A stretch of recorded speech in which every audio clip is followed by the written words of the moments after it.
بسم اللہ الرحمن الرحیم الحمد للہ رب العالمین والصلاة والسلام علی سید المرسلین خاتم النبیین رحمت للعالمین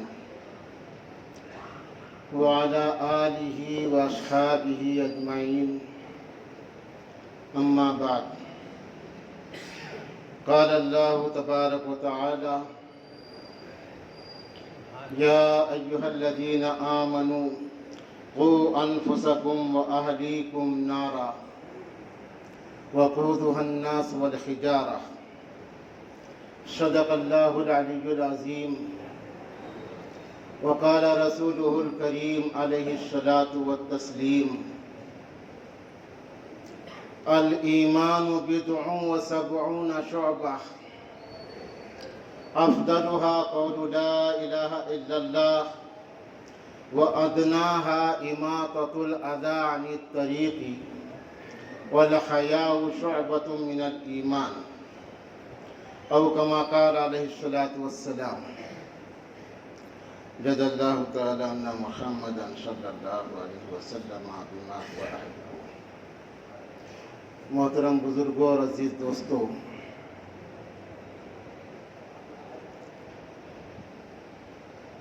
ایمان اس کائنات کی جان ہے۔ جب کائنات میں سے ایمان ختم ہو جائے گا تو قیامت قائم ہو جائے گی۔ یہ ہم سب کا ایمان ہے، اس لیے کہ پیارے آقا حضرت محمد الرسول اللہ صلی اللہ علیہ وسلم کا یہ ارشاد گرامی ہے، لا تقوم الساعة حتى يقال في الأرض اللہ اللہ، کہ اس روئے زمین پر جب تک اہل ایمان ایک بھی زندہ رہے گا، باقی رہے گا، قیامت نہیں آئے گی۔ اور اہل ایمان ختم ہو جائیں گے، قیامت قائم ہو جائے گی۔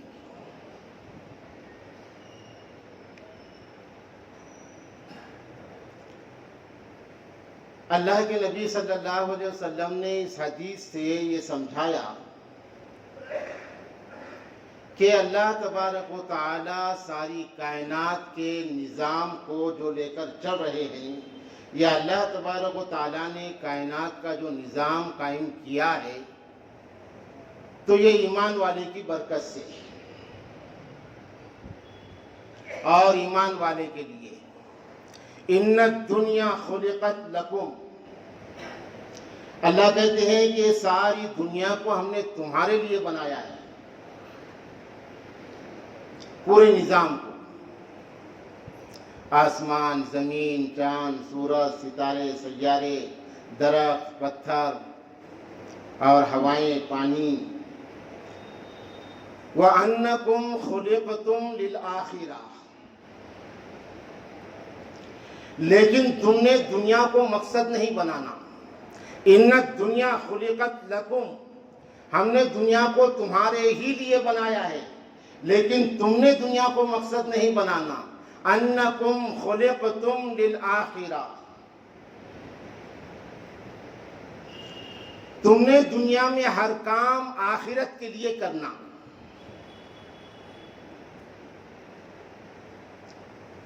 آخرت کو پیش نظر اور آخرت کو مد نظر رکھتے ہوئے، فَأَمَّا مَنْ خَافَ مَقَامَ رَبِّهِ وَنَهَى النَّفْسَ عَنِ الْهَوَىٰ فَإِنَّ الْجَنَّةَ هِيَ الْمَأْوَىٰ، کہ ہر قدم پر تمہیں یہ احساس رہے کہ اللہ دیکھ رہا ہے، ہر بول بولتے وقت تم کو یہ احساس رہے کہ اللہ سن رہا ہے، اور میں اللہ کا جواب دہ ہوں۔ جو ایسی زندگی گزارے گا، تو اللہ رب العالمین اس کو جنت عطا فرمائیں گے. فإن الجنت هي المأوى.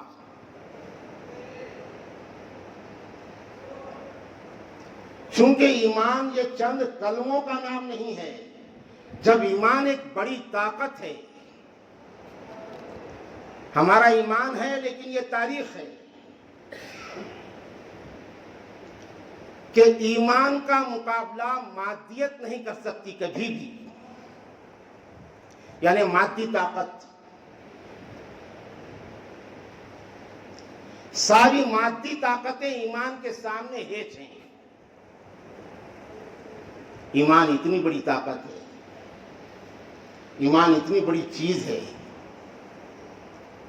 کچھ تو بات ہے پیارے آقا صلی اللہ علیہ وسلم کی سیرت طیبہ.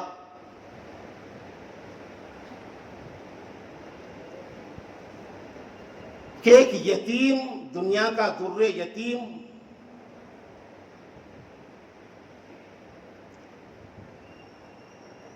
شادی کے 6-7 مہینے کے بعد والد کا انتقال ہو گیا. اللہ ان کا بھائی بھی دنیا میں نہیں کوئی لانا چاہتے تھے. یہ اللہ کی مصلحت تھی. اللہ نے سب طے کر دیا تھا آخری نبی صلی اللہ علیہ وسلم کے لیے. اور آخری نبی خود ساری کائنات کے واسطے اللہ کا ایک کرشمہ، اللہ کی قدرت کا شاہکار، کہ یتیمیت کی حالت میں زندگی گزارنے والا ہمارا آخری نبی اس وقت دنیا سوچ بھی نہیں سکتی تھی کہ اس نبی کے غلام ایک وقت میں روم اور فارس کو بھی فتح کریں گے جو اس وقت کی سپر پاور تھی. یہ سوچا بھی نہیں جا سکتا تھا. لیکن اللہ کی قدرت کار فرمائی. اللہ کو کام لینا ہے. اللہ رب العالمین نے دنیا میں کر کے بتا دیا. ایمان کہتے ہیں اللہ کی طاقت کو. اس سے بڑی طاقت کس کی ہو سکتی ہے؟ اللہم مالک الملک، یہ ہمارا ایمان ہے. بادشاہی اللہ کی ہے. تؤتی الملک من تشاء تنزع الملک ممن تشاء تعز من تشاء تذل من تشاء بیدک الخیر انک علی کل شیء قدیر. تولج اللیل فی النہار وتولج النہار فی اللیل تخرج الحج من المیت وتخرج المیت من الحج وترزق من تشاء بغیر حساب. بس یہ لانا ہے دنیا کے اندر. یہ آ جائے مسلمانوں کے اندر، مسلمان کامیاب ہو گیا. لیکن یہ الفاظ سے نہیں آتا. خرد کہے بھی لا الہ تو کیا حاصل؟ اگر الفاظ کا ہی نام ایمان ہوتا، ابو جہل بغیر ایمان کے دنیا سے نہیں جاتا. عتبہ شیبہ یہ بھی ایمان والے ہی ہوتے. اللہ کا لاڈلا نبی اپنے چچا سے کہہ رہا ہے یا امی قل لا الہ الا اللہ اشفع عند اللہ. لیکن ابو طالب جانتے تھے کہ ایمان کس کو کہتے ہیں. ارجح النار علی العار، یہ آخری جملہ تھا. اگر قول اور زبانی الفاظ کا نام ایمان ہوتا تو وہ بھی ایمان والے ہو جاتے ہیں. خرد کہے بھی لا الہ تو کیا حاصل، دل و نگاہ مسلمان نہیں تو کچھ بھی نہیں.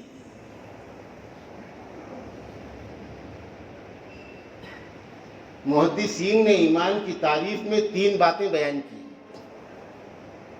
الایمان اقرار باللسان، یہ پہلا درجہ ہے.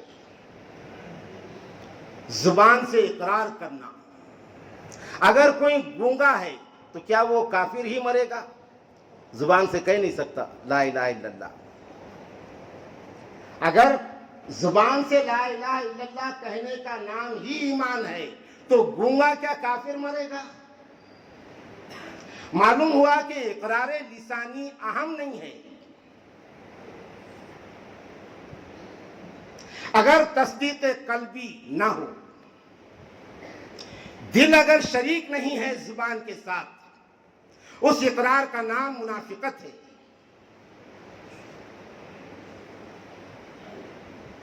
اور دل اگر زبان کے ساتھ میں شریک ہے، اس اقرار کا نام ایمان ہے۔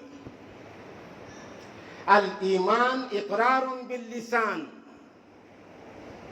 وتصدیق بالجنان، دل سے تصدیق۔ اور جب اقرار لسانی زبانی اقرار کے ساتھ دل شریک ہو جاتا ہے تو پھر اعمال بالارکان، ہر چیز ایمان کے تقاضوں کو پورا کرنا پھر آسان ہو جاتا ہے۔ اللہ کے پاس سب سے بڑا مجرم دل کی شرکت کے بغیر زبان سے ایمان کے کلمے کہنے والا ہے۔ کافر سے بڑا مجرم جو کھلم کھلا کافر ہے، اس سے بڑا مجرم دل کی شرکت کے بغیر زبان سے کلمہ کہنے والا ہے۔ ان المنافقین فی الدرک الاسفل من النار، اس لیے کہ اس سے دھوکہ ہو سکتا ہے اسلام کو۔ دل کی شرکت کے بغیر جو زبان سے کلمہ کہتا ہے، الفاظ کہتا ہے ایمان کے، تو اسی سے نقصان پہنچا ہے ایمان کو، اسلام کو۔ اور سب سے بڑے دشمن حضور پاک صلی اللہ علیہ وسلم کے یہی لوگ رہے۔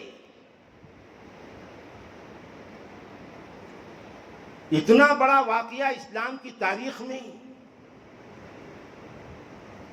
دعوت کی پوری اسپیڈ اور دعوت کے روانی کو ختم کرنے والا، حضور پاک صلی اللہ علیہ وسلم کی شخصیت کو کردار اور آپ کے کردار کو مسخ کرنے کی سازش رچنے والا، وہ یہی زبان سے جو چار لوگوں میں الفاظ کہتے تھے لیکن ان کے دل کے اندر ایمان نہیں تھا، یہی لوگ تھے حضرت عائشہ صدیقہ رضی اللہ تعالی عنہا کی عزت سے کھلواڑ کرنے کی سازش کرنے والے۔ معمولی واقعہ نہیں ہے، لیکن وہ اللہ ہیں۔ اِنَّا نَحْنُ نَزَّلْنَا الذِّكْرَ وَإِنَّا لَهُ لَحَافِظُونَ، کہ اسلام دنیا میں قیامت تک کے لیے آیا ہوا ہے، یہ طے ہے۔ هُوَ الَّذِي أَرْسَلَ رَسُولَهُ بِالْهُدَى وَدِينِ الْحَقِّ لِيُظْهِرَهُ عَلَى الدِّينِ كُلِّهِ وَلَوْ كَرِهَ الْمُشْرِكُونَ، یہ اللہ کا فیصلہ ہے کہ اسلام دنیا میں قیامت تک کے لیے آیا ہے۔ اب نیا دین کوئی چلے گا نہیں، تا قیامت یہ سورج ڈھلے گا نہیں۔ آیت الیوم اکملت پڑھ لیجئے، ہے خدا کا کلام، آخری آخری آخری دور ہے، آخری ہے نبی، یہ اللہ کا فیصلہ ہے۔ اب اپنے اس فیصلے کی تکمیل میں اللہ تبارک و تعالی جن لوگوں کو استعمال کرتے ہیں، کیے ہیں، کریں گے، وہ لوگ خوش نصیب ہیں۔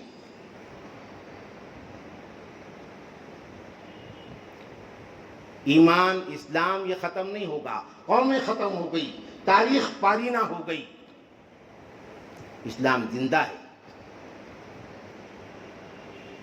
اور جن قوموں نے اسلام سے اپنے آپ کو وابستہ رکھا، حیات دنیاوی سے جانے کے بعد بھی وہ بھی زندہ ہیں۔ اور جنہوں نے اسلام سے اپنے دامن کو توڑ دیا، الگ کر دیا، بڑی شان اور شوکت کی زندگی گزاری، شاہانہ زندگی گزاری، لیکن ختم ہو گئے۔ وَلَعَبْدٌ مُّؤْمِنٌ خَيْرٌ مِّن مُّشْرِكٍ وَلَوْ أَعْجَبَكُمْ، اللہ کہتے ہیں کہ مسلمانوں، یہ شان و شوکت، یہ جاہ و حشمت، یہ مال و دولت، یہ حکومت و وزارت کو دیکھ کر تم نے کبھی بھی دھوکے کا شکار مت ہو جانا۔ اللہ کے نزدیک جگہ ایمان کی ہے۔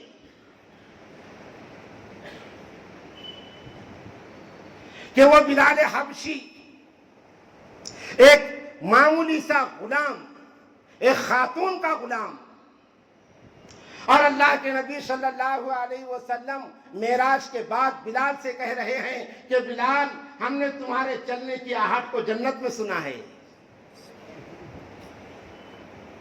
غلام، سیاہ فام غلام، کالا کلوٹا غلام، لیکن ایمان جب اندر اتر گیا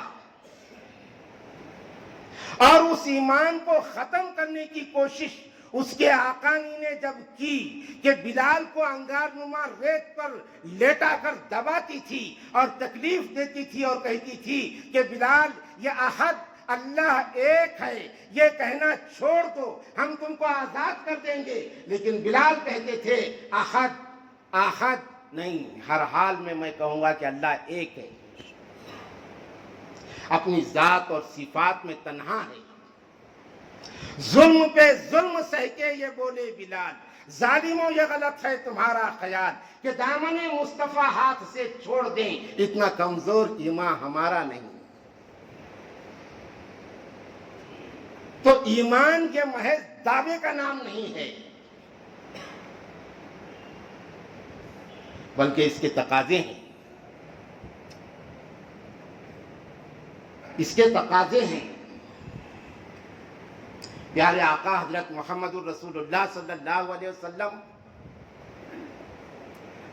اللہ کے محبوب، اللہ کے مقرب،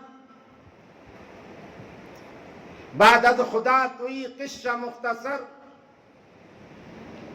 اللہ نے جن کا ادب انسانوں کو سکھایا، جن کی بے ادبی پر نیکیوں کو اللہ نے حق کرنے کا اور نیکیوں کو ختم کرنے کا اعلان کیا کہ خبردار، میرے نبی کی شان میں تمہاری طرف سے گستاخی ہوئی، میں تمہاری نیکیاں برباد کر دوں گا۔ میرے نبی کے سامنے ادب سے بیٹھنا، نبی کے سامنے بیٹھنے کا طریقہ اللہ نے دیا، نبی کی مجلس میں زبان کھولنے کا طریقہ اللہ نے دیا، نبی کی خواہش پر قبلہ اللہ نے بدلا، نبی چلتے تو زمین کو اللہ قالین بنا دیتے، نبی چلتے تو دھوپ سے بچانے کے لیے ابر کو اللہ چھتری بنا دیتے۔ ایسا نبی اللہ کے دین کی دعوت کے لیے جب پھر رہا ہے، ایک ایک کے گھر 70 مرتبہ جا رہا ہے ایمان کی دعوت دینے کے واسطے، وہ صحن کعبہ میں جب سجدہ کرتا ہے تو ابو جہل کے ساتھی ان کے بدن مبارک پر اوڑھنی لا کے ڈال دیتے ہیں، نبی کو سجدے سے اٹھنے میں تکلیف ہوتی ہے، بیٹی فاطمہ الزہرا دور سے دیکھتی ہے، دوڑتی ہوئی اپنے ابا کے پاس آئی اور اوڑھنی کو ہٹایا، آنکھوں سے آنسو جاری تھے، اور فاطمہ الزہرا ان لوگوں کو چلا چلا کر اور انہیں کچھ سنا رہی تھی اور ان کو ڈانٹ رہی تھی۔ اللہ کے نبی صلی اللہ علیہ وسلم کو اپنے بیٹی کی یہ تڑپ اور دعوت کے راستے میں یہ ظلم برداشت نہیں ہوا۔ اس وقت اللہ کے نبی نے بدعا کی، اور جن کے لیے بدعا کی وہ تمام جب میدان بدر میں کاٹے ہوئے مرغے کی طرح ایسے تڑپنے لگے، ایک ایک پورے جن کے نام لیے تھے سب بدر کے میدان میں مر گئے، تڑپنے لگے۔ عرض کرنے کا مقصد یہ کہ اللہ نے اپنے نبی کی قربانی لیا، ایسے نبی کی، محبوب نبی کی، دین کے لیے۔ اللہ کے نبی نے فرمایا لَقَدْ أُوذِيتُ فِي اللَّهِ وَمَا أُوذِيَ أَحَدٌ مِثْلِي، آج ہم 10 روپیہ کمانے کے لیے محنت نہیں کریں گے بول رہے، اور بغیر محنت کے پیسہ آ جانا راستہ کون سا ہے ہم دیکھنے کو تیار نہیں ہیں۔ حلال حرام کی شناخت اور تمیز ہماری زندگیوں سے نکل گئی، وہ بھی تو ایمان کا تقاضا ہے۔ حلال ایمان کا تقاضا ہے۔ جسم کی رگوں میں دوڑنے والا خون پاک ہونا چاہیے۔ جس مکان میں تم سانس لے رہے ہیں اس مکان کی اینٹیں حلال کی ہونا چاہیے. آسان تھوڑی ہے. تب جا کر کے اس کا بول اور اس کی ذات اور اس کی شخصیت دنیا کے واسطے ایک مؤثر ہوتی ہے. آج ہم نے مالدار ہونے کو بس ایک ریس اور ایک دوڑ کا میدان، ایک دوڑ بنا دیا ہے اس کو کہ میں مالدار کیسے بن جاؤں، ایمان کیسے بناؤں. یہ سوچ ختم ہو گئی کہ حرام کا ایک لقمہ 70 سال کی عبادت کی روحانیت کو ختم کر دیتا ہے. یہ سوچ ختم ہو گئی. میں دال سے مرغن غذا پر کیسے آؤں، اس کے لیے انسان دوڑ رہا ہے. ایک منزلہ سے 2 منزلہ پر کیسے آؤں، اس لیے انسان دوڑ رہا ہے. موٹر سائیکل سے کار میں اور کار سے اس کے بڑی کار میں کیسے آؤں، اس لیے انسان دوڑ رہا ہے. ایمان کے بنانے کی فکر نہیں ہے کہ ایمان کیسے بنتا ہے. اور وہاں فکر تھی ایمان کے بنانے کی. اللہ کے نبی صلی اللہ علیہ وسلم ازواج مطہرات سے ناراض ہو کے ایک کٹیا میں چلے گئے. کہا کہ 1 مہینے تک نہیں ملوں گا. پوری افواہ ہو گئی. اللہ کے نبی نے ازواج مطہرات کو طلاق دے دی. حضرت عمر فاروق دوڑے دوڑے آئے. مختصر قصہ یہ کہ اللہ کے نبی کے پاس پہنچے. اللہ کے نبی کو دیکھا کہ شطرنجی پر لیٹے ہوئے ہیں اور ایک پتھر یا اینٹ سرہانا ہے. اللہ کے نبی کو سلام کیا. جب اللہ کا نبی اٹھ کر بیٹھا، بدن مبارک پر چٹائی کے نشانات تھے. عمر نے پھر نظر دوڑائی. ایک کٹوری میں کچھ شہد تھا اور ایک چراغ جل رہا تھا. حضرت عمر کی آنکھوں میں آنسو آ گئے. حضرت عمر رضی اللہ تعالیٰ عنہ نے کہا، اللہ کے نبی، یہ روم اور فارس تو مزے اور عیش کی زندگی گزارے کفر اور شرک کے باوجود، اور اللہ کا لاڈلا نبی، اس کا یہ حال. اللہ کے نبی اٹھے، کہا کہ عمر ادھر آؤ. چھاتی پر زور سے مارا اور کہا کہ عمر، اب تک تمہارے سمجھ میں اسلام اور ایمان نہیں آیا. تم نے دنیا کے عیش اور آرام کے نقشوں کو ایمان اور اسلام کا بدل سمجھا. نہیں، الدنیا سجن المومن وہ جنت الکافر.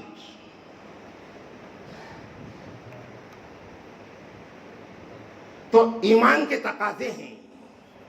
قول کا نام ایمان نہیں ہے. قرآن کریم میں اللہ تبارک و تعالیٰ نے پوری تفصیل بیان کی کہ اذا لقوا الذین آمنوا قالوا آمنا واذا خلوا الى شیاطینہم قالوا انا معکم انما نحن مستہزئون. کہ ابن الوقت جس کو کہیں گے، حالات کا اور ماحول کا بیٹا، حالات اور ماحول کا بندہ، جس ماحول میں گیا اس ماحول کا غلام، اس کو نفاق کہتے ہیں.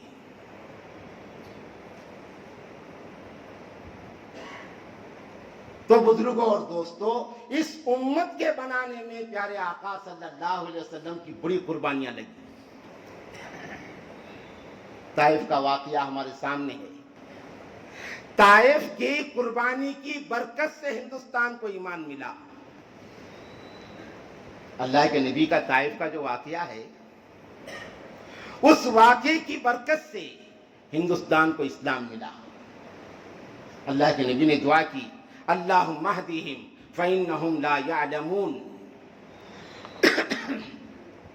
بدن مبارک سے خون بہ رہا ہے.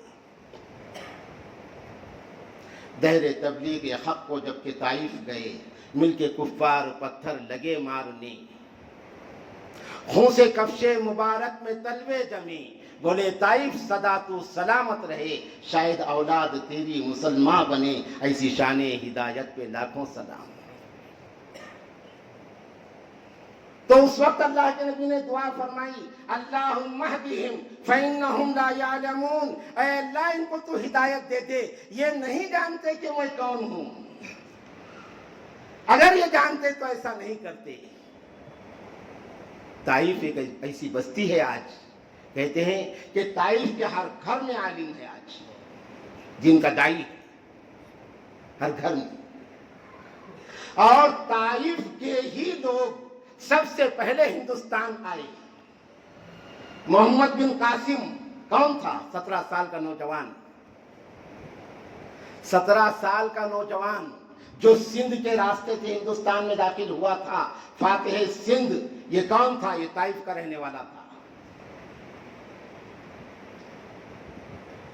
ہزاروں لوگوں نے محمد بن قاسم کے ہاتھوں پر ایمان قبول کیا. محمد بن قاسم کے لشکر کو دیکھ کر نہیں، محمد بن قاسم کے ہتھیار کو دیکھ کر نہیں، بلکہ محمد بن قاسم کے ایمانی رنگ اور ایمانی جوش، ایمانی ولولہ اور ایمانی صفات کو دیکھ کر انہوں نے ایمان قبول کیا.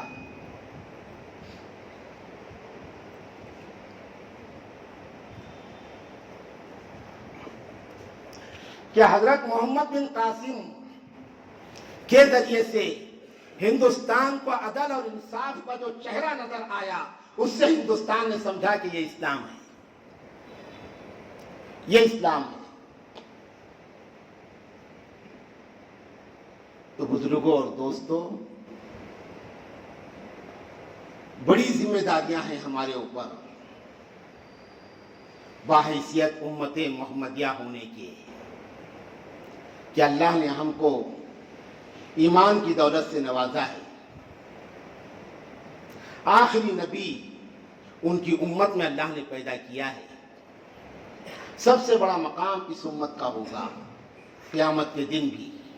انبیاء علیہ السلام کی طرف سے گواہی اس امت کی اللہ قبول کریں گے.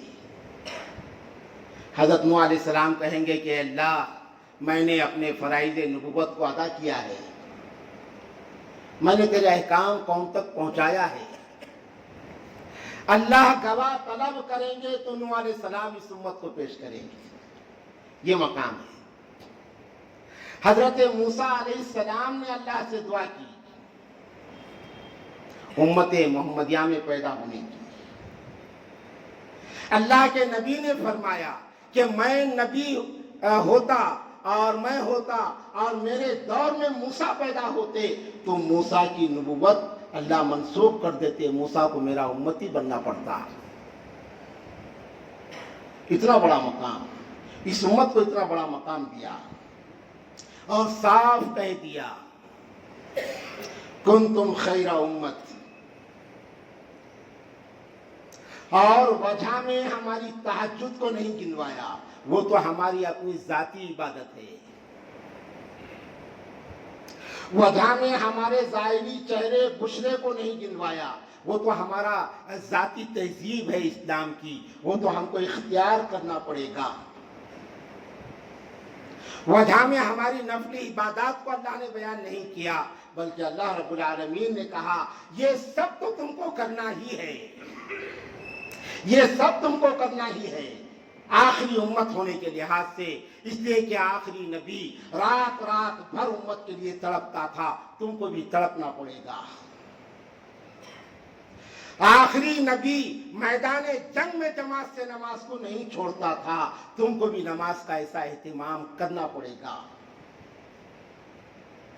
آخری نبی کے صفات اور کمالات انک لعلی خلق عظیم، اس کی شہادت قرآن کریم نے دیا ہے. تو وہ صفات اور کمالات تو تمہیں اپنے اندر پیدا کرنا پڑے گا، لیکن اس پر بس نہیں ہوگا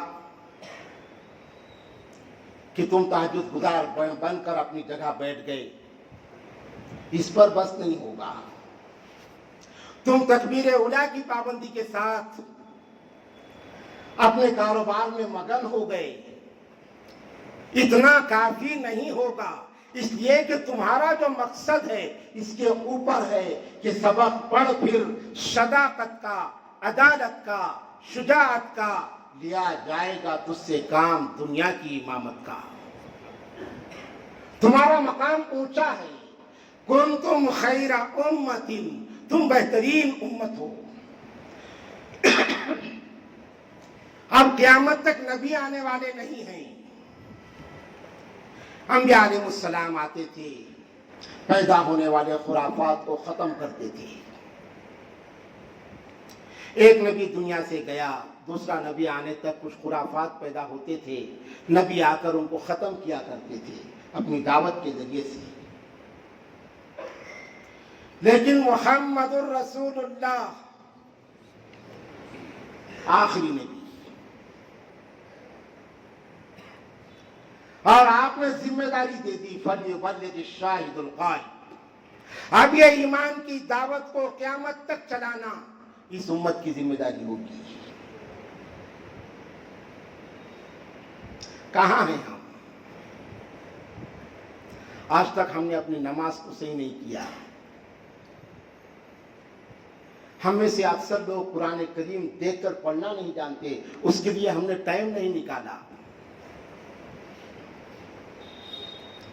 ہم نے دین پر کبھی غور نہیں کیا، دین کہتے کس کو ہیں. شریعت ہم کو معلوم نہیں ہے کہ شریعت کے احکام کیا ہیں، ہم کون ہیں. اللہ کا آخری پیغام لَهُمْ قُلُوبٌ لَا يَفْقَهُونَ بِهَا لَهُمْ أَعْيُنٌ لَا يُبْصِرُونَ بِهَا وَلَهُمْ آذَانٌ لَا يَسْمَعُونَ بِهَا أُولَئِكَ كَالْأَنْعَامِ. اللہ نے دل دیا ہے لیکن سمجھ نہیں رہا ہے، سمجھ نہیں رہا ہے. اللہ نے آنکھیں دیا ہے لیکن حقیقت کو دیکھ نہیں رہا ہے. اللہ نے کان دیا ہے لیکن سچائی کو سن نہیں رہا ہے. اللہ نے کہا کہ یہ جانور ہے یا جانور سے بھی بدتر ہے. انسان کہنے کے لائق نہیں ہے جو دین کے تقاضوں کو پورا نہیں کرتا. قرآن کریم کی زبان میں جانور سے بدتر ہے جو ایمان کے تقاضوں کو پورا نہیں کرتا. اولئک کالانعام بل هم اضل. قرآن کہہ رہا ہے کہ یہ جانوروں کی طرح ہے یا جانوروں سے بھی بدتر ہے. یا ایھا الانسان ما غرک بربک الکریم. انسان تجھے کون غافل کر دیا ہے اتنا کہ تو صرف دنیا کے اندر مگن ہے، جبکہ الموت ادنی من شراک نعلہ. اللہ کے نبی نے فرمایا ہے موت جوتے کے تسمے سے زیادہ نزدیک ہے. جوتے کا تسمہ جو ہوتا ہے جس کو ہم باندھتے ہیں، اللہ کے نبی نے کہا موت اس کے بھی زیادہ قریب ہے. پھر کب تو اپنی نمازوں کو درست کرے گا؟ کب سچائی کے ساتھ اللہ اکبر کہنے والا بنے گا؟ کب حلال کمانے کے راستے پر آئے گا؟ کب ایمان کے تقاضوں کو سمجھے گا اور ایک ایک کر کے پورا کرنے کے لیے اپنے آپ کو تیار کرے گا؟ کب دوسروں کے حقوق کو سمجھے گا اور ان کے حقوق کو ادا کرنے والا بنے گا؟ اس لیے کہ یہ ساری چیزوں کا تجھے جواب دینا ہے اللہ کے پاس. جتنا بڑا بننے کی کوشش کرے گا اتنے سوالات تجھ سے کیے جائیں گے. جتنا مالدار بننے کی کوشش کرے گا اتنے سوالات تیرے بڑھ جائیں گے. جتنا اثر اور رسوخ والا بننے کی کوشش کرے گا اتنے سوالات تیرے بڑھ جائیں گے. آسان ہے. اور جتنا قناعت شعار رہے گا اتنے سوالات کم ہوں گے. سمجھیں گے کب؟ دیکھ رہے ہیں ہم دنیا کا حال. کیا ابھی کار میں بیٹھ کے گئے، ابھی ہم سے بات ہوئی، راستے میں ایکسیڈنٹ ہو گیا، موت کی خبر آ گئی. دیکھ رہے ہیں، پڑھ رہے ہیں، لیکن احساس ختم ہو گیا. اتنا بے ضمیر ہو گیا انسان کہ ایک تڑپ رہا ہے، اس کو پانی پلانے کے بجائے اس کی شوٹنگ لے رہا ہے. شوٹنگ لے رہا ہے، بے ضمیر ہو گیا. انسانیت ختم ہو گئی تو مسلمانی کہاں باقی رہے گی؟ انسانیت کے بعد مسلمانی کا درجہ ہے. یہ حال ہو گیا. جب دنیا کے تکلیف کا احساس نہیں ہے اس کے، تو یہ کیا احساس کرے گا اس کے آخرت کی تکلیف کا؟ حضرت علقمہ رضی اللہ تعالیٰ عنہ جانکنی کے عالم میں ہیں. آخری وقت ہے علقمہ کا. صحابہ کرام جمع ہو گئے، علقمہ کو تلقین کر رہے ہیں کلمے کی. اللہ کو واقعات صحابہ کے بتانا مقصود تھا. آنے والے قیامت تک کے مسلمانوں کے واسطے صحابہ کرام کو اللہ نے تخت مشق بنایا تھا مسلمانوں کے واسطے. ورنہ صحابہ تو راضی برضا تھے، رضی اللہ عنہم ورضوا عنہ. وہ تو دو طرفہ محبت تھی، اللہ کو ان سے محبت، ان کو اللہ سے محبت. لیکن اللہ نے صحابہ کرام کو مسلمانوں کے لیے عملی نمونہ بنانے کے واسطے استعمال کیا ہے. بڑی قسمت والے صحابہ، بڑی قسمت والے. زنیت یا رسول اللہ، اللہ کے نبی بیٹھے ہوئے ہیں، ایک صحابی آ گئے، زنیت یا رسول اللہ، اللہ کے نبی مجھ سے زنا ہو گیا. کون کہتا ہے؟ کون کہتا ہے؟ ایمان تھا دل کے اندر، دنیا والوں سے چھپاؤں گا، بچ جاؤں گا، لیکن آخرت کا عذاب اس سے سخت ہوگا جو یہاں دیا جائے گا. یہ احساس تھا، اس کا نام ایمان ہے. زنیت یا رسول اللہ، اللہ کے نبی نے منہ پھیر لیا. ادھر سے آئے، کہا کہ زنیت یا رسول اللہ، اللہ کے نبی نے منہ پھیر لیا. ادھر سے آئے، کہا کہ زنیت یا رسول اللہ، اللہ کے نبی نے اس کے بعد حد جاری کی، 3 مرتبہ اقرار کر لیا. حد جاری کی، 80 کوڑے رسید کیے گئے.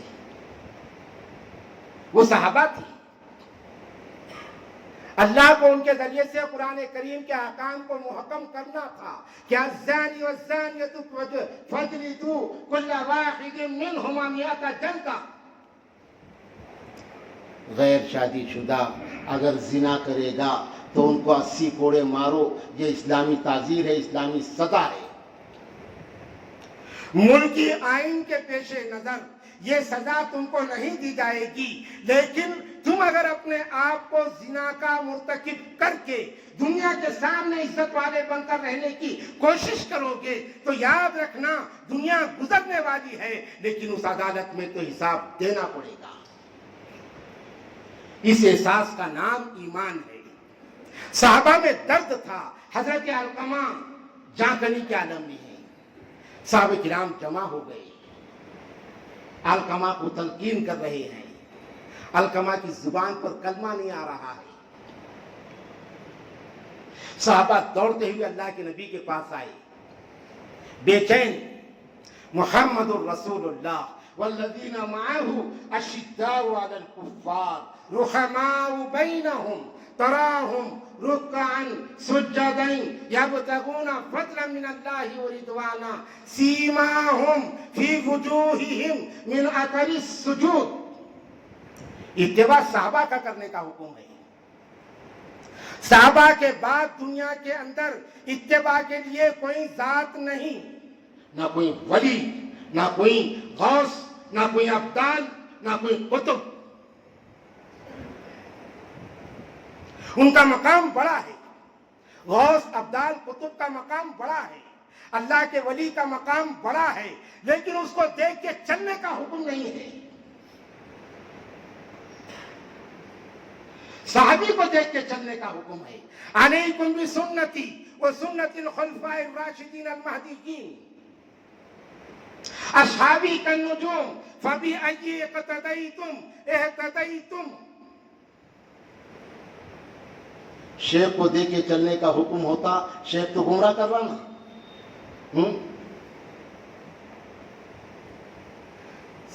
اللہ نے قرآن کے احکام محکم قیامت تک کے لیے ہے. اصحابی کالنجوم فَبِأَيِّ اقْتَدَيْتُمْ اهْتَدَيْتُمْ، اللہ کے نبی نے فرمایا میرے صحابہ ستارے ہیں، الصحابۃ هم مصابیح الہدی، الصحابۃ کلہم عدول، میرے صحابہ ستاروں کے مانند ہیں، ایک بھی صحابی کو دیکھ کر تم اپنی زندگی کا سفر طے کرو گے، کامیابی کی منزل مل جائے گی۔ ولی صحابی کو دیکھ کر چلنے کے بعد ہی بنتا ہے، قطب ابدال صحابی کو دیکھ کر چلنے کے بعد ہی بنتا ہے۔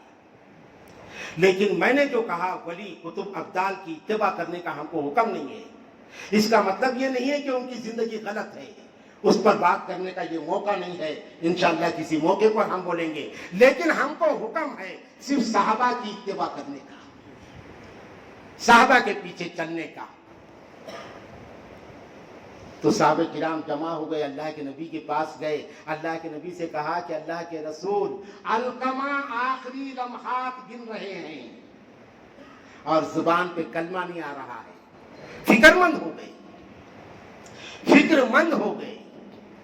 یہ ہے وہ حلقہ یاراں طور پر شم کی طرح نرم، اتنا درد تھا ایک دوسرے کا صحابہ میں، یہ درد اللہ کے نبی نے پیدا کیا تھا امت کے اندر۔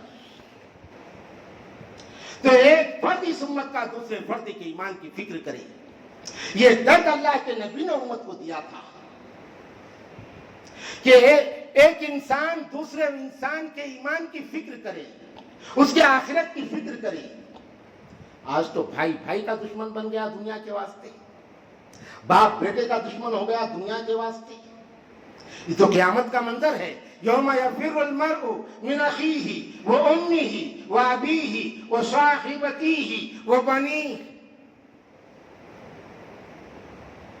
قیامت کے دن سب ایک دوسرے سے انجان ہو جائیں گے، اس لیے کہ وہاں کوئی کسی کے کام نہیں آئے گا، نفسی نفسی کا عالم ہوگا۔ اگر کام کوئی آئے گا تو محمد الرسول اللہ کام آئیں گے اپنی امت کی۔ کن کے کام آئیں گے؟ ایمان والوں کے، ایمان والوں کے۔ آپ حوض کوثر پہ ہوں گے اور کچھ لوگ آ رہے ہوں گے، فرشتے ان کو دھکیل رہے ہوں گے، اللہ کے نبی کہیں گے کہ آنے دو، فرشتے کہیں گے کہ نہیں اللہ کے رسول، انہم قد احدثوا بعدک، اللہ کے نبی نہیں، انہم قد احدثوا بعدک، ان بدماشوں نے آپ کے دنیا سے پردہ ہونے کے بعد آپ کے دین میں بدعات کو ایجاد کیا تھا، آپ کے دین میں خرافات کو ایجاد کیا تھا، آپ کے دین میں شرکیہ ماحول کو پیدا کیا تھا، آپ کے دین میں کفریہ عقائد کو پیدا کیا تھا، یہ بدعتی ہیں۔ اللہ کے نبی یہ سن کر کہیں گے سحقاً سحقاً لمن غیر بعدی، میرے بعد میرے دین کے اندر ملاوٹ کرنے والوں کو دور کر دو، میرے نزدیک مت آنے دو۔ اللہ کا نبی بھی کام نہیں آئے گا، آخری سہارا ہوگا شفیع المذنبین، گنہگاروں کی سفارش کرنے والے۔ گنہگاروں سے مراد بدعتی نہیں ہے، گنہگاروں سے مراد مشرک نہیں ہے، گنہگاروں سے مراد منافق اور کافر نہیں ہے، گنہگاروں سے مراد دین میں ملاوٹ کرنے والا نہیں ہے، گنہگاروں سے مراد اپنے ذاتی اعمال میں کچھ کوتاہیاں ہو گئی۔ شفیع المذنبین، نفسی نفسی کا عالم ہوگا۔ اللہ کے نبی صلی اللہ علیہ وسلم نے امت کے سینے میں ایک دوسرے کے درد کو بھر دیا تھا۔ صحابہ کرام دوڑے ہوئے اللہ کے نبی کے پاس آئے، اللہ کے نبی صلی اللہ علیہ وسلم سے کہا کہ اللہ کے نبی، علقمہ زندگی کی آخری سانسیں لے رہے ہیں لیکن زبان پہ کلمہ نہیں آ رہا ہے۔ اللہ کے نبی دوڑے ہوئے تشریف لائے، اللہ کے نبی صلی اللہ علیہ وسلم نے کہا علقمہ کی ماں کو بلاؤ، دین کے ایمان کے تقاضے، علقمہ کی ماں کو بلاؤ۔ ماں کو بلایا گیا، اللہ کے نبی نے کہا امی جان علقمہ کو اللہ کے لیے معاف کر دو۔ کیا گناہ تھا علقمہ کا؟